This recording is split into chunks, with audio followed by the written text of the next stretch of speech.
파트 1. 기도문을 읽는다는 것에 진짜 의미. 부처님 앞에서 마음을 꺼내는 일. 기도문을 읽는다는 건 어떤 의미일까? 많은 사람들이 기도문을 암송한다. 정해진 글자, 정해진 발음, 정해진 운율. 조금이라도 틀리지 않으려고 신경을 곤두세운다. 하지만 부처님은 우리처럼 발음을 평가하지 않으신다. 정확히 외웠는지를 묻지도 않으신다. 부처님은 오직 그 기도문을 읽는 사람의 마음이 진실한가, 간절한가, 깨어있는가, 그 한 가지를 본다. 기도문은 글자가 아니다. 기도문은 부처님 앞에서 내 마음을 꺼내는 형식이다. 우리는 스스로의 마음을 제대로 말하지 못할 때가 많다. 어떻게 말해야 할지 몰라서 혹은 너무 깊숙이 숨겨왔기 때문에. 그럴 때 기도문은 마음을 대신 열어주는 열쇠가 된다. 한 글자, 한 구절, 한 문장 속에 이미 수많은 수행자들의 간절함이 담겨 있다. 그 길을 따라가는 것만으로도 내 마음은 기도라는 흐름 속으로 자연스레 들어가게 된다. 하지만 그 길을 의식 없이 따라간다면 기도문은 그저 소리의 반복일 뿐이다. 기도문을 제대로 읽는다는 건 내가 지금 부처님 앞에 있습니다 라는 마음을 갖는 것이다. 몸은 절에 있어도 생각은 딴 데 있고, 입은 기도문을 외우면서도 속으론 딴 생각을 하고 있다면 그 기도는 울림 없이 공중에서 흩어진다. 일심정성. 기도문을 읽을 때 가장 중요한 네 글자다. 한 마음으로 온전히 정성을 다해 그 마음이 담긴 기도문은 단 한 줄이라도 법계를 울리고 자비의 문을 여는 열쇠가 된다. 기도문을 읽기 전에 잠깐 눈을 감고 이렇게 말해보자. 이 말은 내 마음이고 이 마음은 지금 부처님께 드리는 고백입니다. 그 고백이 진실할 때 기도문은 더 이상 텍스트가 아니다. 그것은 부처님과 나 사이의 다리가 된다. 오늘 당신이 읽는 한 줄의 기도문이 삶을 바꾸는 시작이 될 수도 있다. 기도문은 암송이 아니라 내 마음을 꺼내는 용기다. 파트 2. 일심정성이란 무엇인가? 마음이 하나가 되는 순간의 기도. 기도에는 반드시 조건이 있다. 그 조건은 재물도 아니고 시간도 아니다.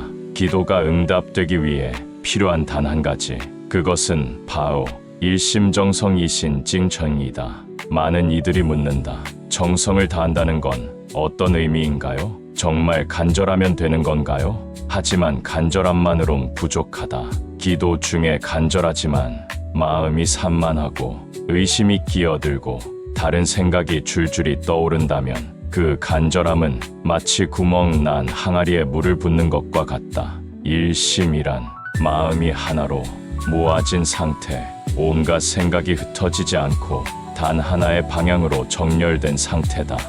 그리고 정성이란 그 하나된 마음을 부처님께 바치는 태도를 말한다. 기도 중 생각이 복잡해지고 이게 과연 효과가 있을까라는 의심이 올라올 때 그 순간 기도는 흐려진다. 그 흐려진 파동은 법계에 닿기 어렵다. 마음이 하나가 되었다는 건 그 순간 기도 외엔 아무것도 존재하지 않는다는 감각이다. 입으로 연부를 외우면서 가슴으로는 부처님 앞에 무릎 꿇고 있는 나를 자각하고 머리로는 그 기도가 반드시 닿을 것이라는 믿음을 품는 것. 이 셋이 어긋나지 않고 하나로 모였을 때 비로소 일심정성의 문이 열린다. 그 문이 열리는 순간 기도문은 텍스트가 아닌 마음의 진동이 된다. 그 진동은 자비의 세계, 법계의 심장에 다가가 응답을 울려낸다. 기도란 입술의 반복이 아니라 마음의 초점이 맞춰지는 작업이다.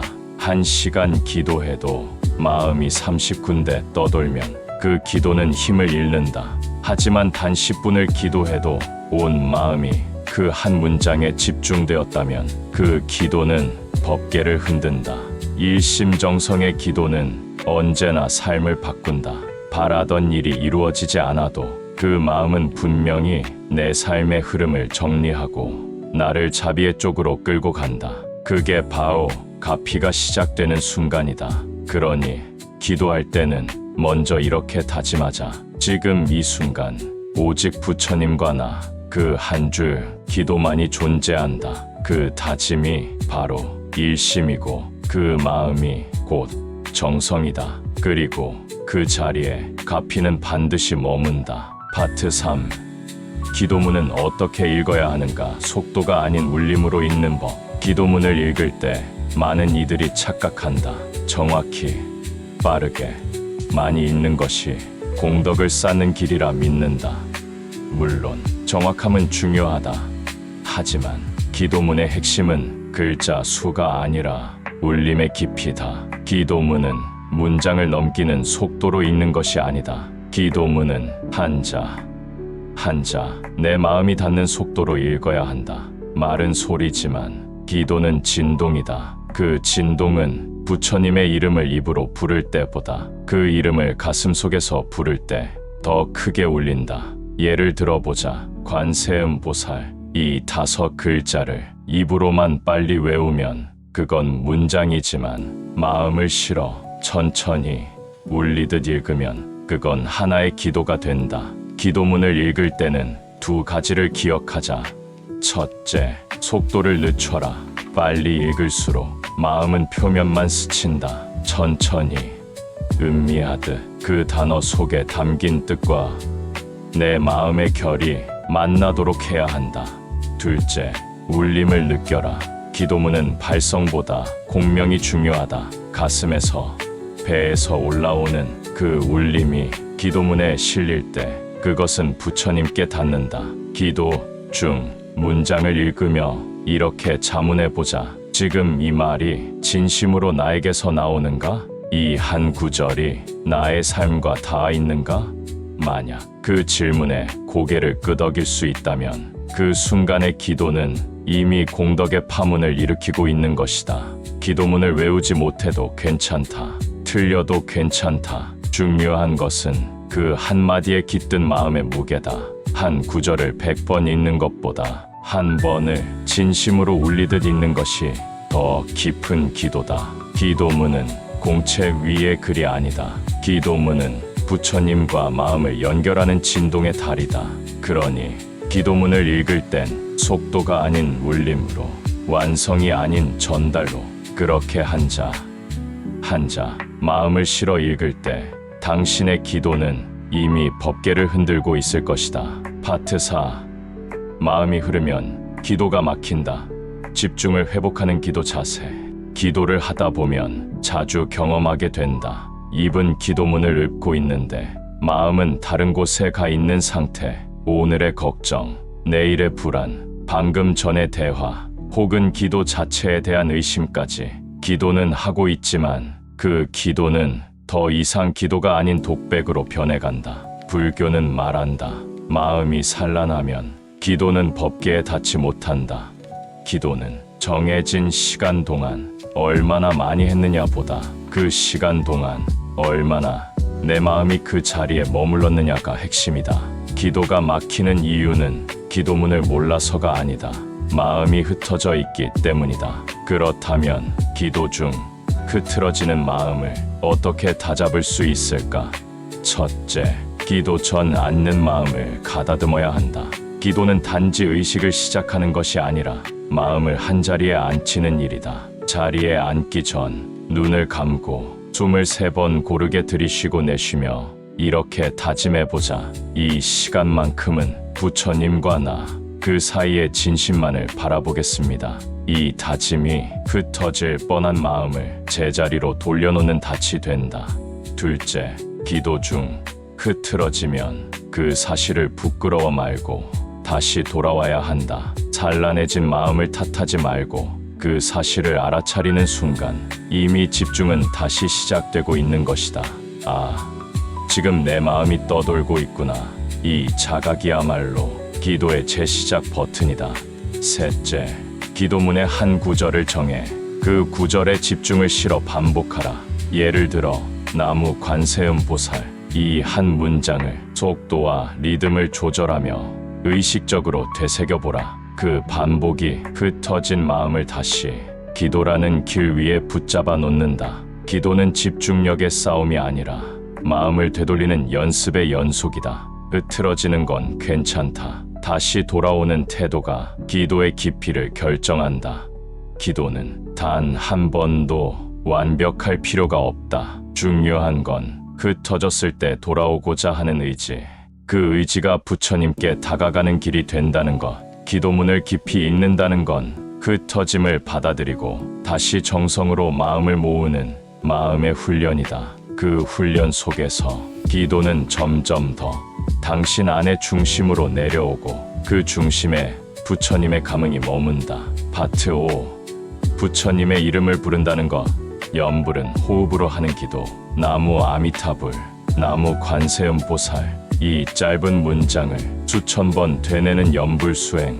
어떤 이들은 묻는다. 그저 부처님 이름을 반복한다고 마음이 바뀌나요? 기도문을 수없이 읽는 것이 과연 무슨 의미가 있나요? 그 물음에 불교는 이렇게 대답한다. 염불은 말이 아니라 숨이다. 숨과 함께 불러야 그 이름이 내 안에 머문다. 기도문. 그 중에서도 염불은 입으로 외우는 순간보다 호흡과 연결될 때 가장 깊은 기도가 된다. 사람은 마음이 불안하면 숨이 거칠어지고 마음이 고요하면 숨도 고요해진다. 기도 중 나무 아미타불을 외우며 그 말 한마디에 숨을 실어보라. 숨을 들이마실 때 나무, 숨을 내쉴 때 아미타불. 그렇게 한 호흡, 한 이름에 마음을 담다 보면 기도는 어느새 의식의 소란을 가라앉히는 고요한 물결이 된다.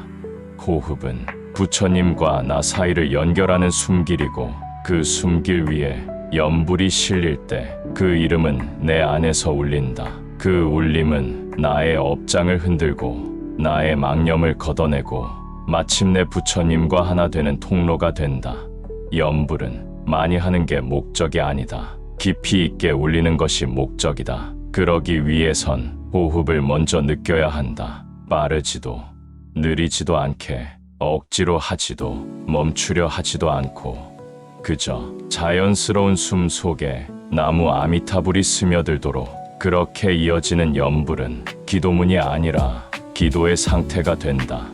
마치 숨 쉬듯 기도하고 기도하듯 살아가는 사람. 그 사람의 하루는 이미 가피 속에 있다.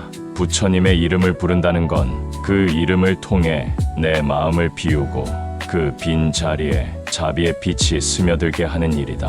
기도문은 외우는 것이 아니라 숨과 함께 살아내는 문장이다. 오늘도 숨을 따라 천천히 읊어보자. 나무 관세음 보살. 이 한마디에 당신의 하루가 조용히 달라지기 시작할 것이다. 파트 6.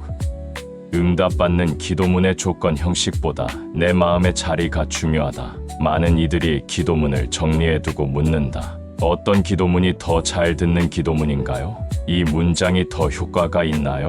몇 번을 외워야 부처님께 닿을까요? 이 질문들 속엔 한 가지 오해가 숨어 있다. 기도의 효과는 문장의 배열이나 반복의 수에 있지 않다. 불교는 말한다.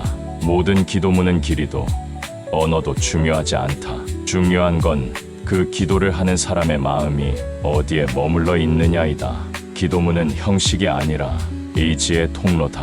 그 통로를 통해 내 마음이 부처님께 향할 수 있도록 정직하게 서 있어야 한다. 예를 들어보자.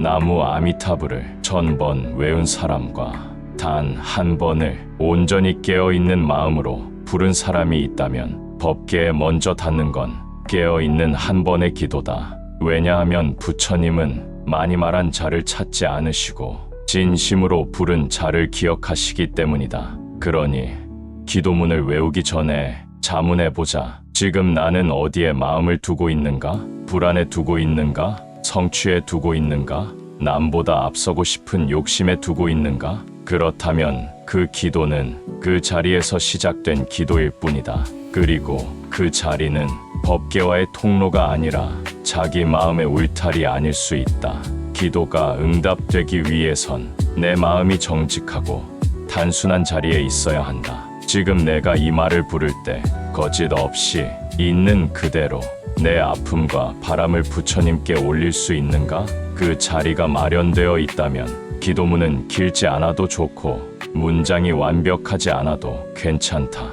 부처님은 그 마음의 자리에 감응하신다. 가피는 문장에 반응하지 않고 진심에 반응한다. 기도문을 읽기 전 이렇게 마음을 세우자. 지금 나는 부처님 앞에 앉아 있습니다. 말보다 먼저 마음을 드리겠습니다. 그 자세가 깃든 기도문은 언제나 법계에 울리고 그 울림은 언젠가 반드시 삶의 어디에선가 응답이 되어 돌아온다.